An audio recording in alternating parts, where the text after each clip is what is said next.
Lion Air Flight 610 crashed off the coast of Indonesia last October, killing 189 people. Indonesian officials believe the failure of a sensor may have triggered an automated software system designed to prevent the plane from stalling. However, the system may have brought the plane down as pilots struggled to override it. During the recent tests, the simulator pilots found they had mere seconds to shut down the system and prevent the plane going into a nosedive, the Times said, citing two unnamed people involved in the tests.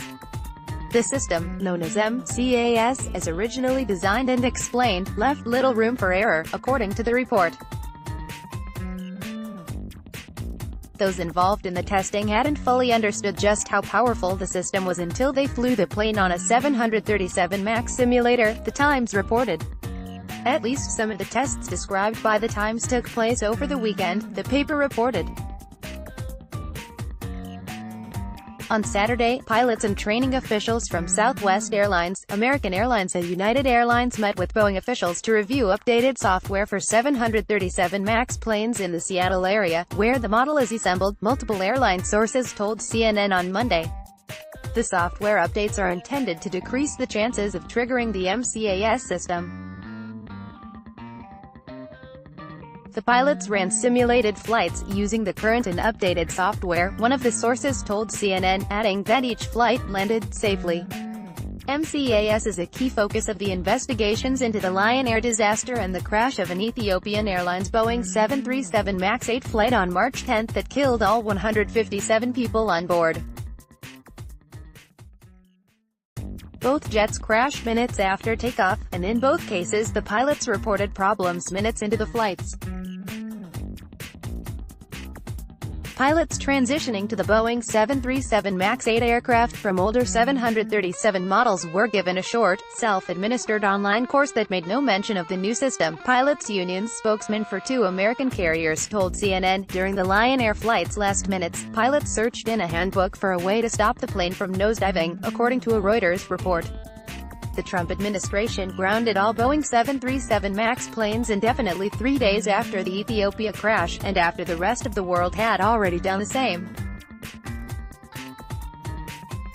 In a statement Sunday, Boeing called the weekend meeting a productive session, and said that it had invited more than 200 pilots and technicians, as well as regulators, to an informational session at the company's production facility in Renton, Washington, on Wednesday. This is part of our ongoing effort to share more details about our plan for supporting the safe return of the 737 MAX to commercial service, Boeing said. Updated software required less intervention from pilots and the simulations run over the weekend with the current MCAS software. The test pilots used existing procedures to disable the system, while test flights, using the new software, required less intervention from the pilots, a source told CNN. The updated software designed by Boeing uses input from two sensors on the nose of the plane, instead of one, and is designed to not trigger the MCAS system repeatedly, which is believed to have pitched the Lion Air plane's nose down so sharply that the pilot's attempts to regain control were futile. The Federal Aviation Administration, FAA, which is part of efforts to test the new software, declined to comment. One source familiar with the tests said the FAA is expected to receive the software early this week. The FAA is not expected to allow dozens of 737 MAX planes it grounded to fly again until it learns more about the causes of the Ethiopian air crash, the source said. Flight data and cockpit voice recordings are being analyzed in Ethiopia, where authorities have handed over segments of flight voice and data recordings from the aircraft's black boxes to U.S. Embassy officials in Addis Ababa, a source with knowledge of the investigation told CNN on Monday.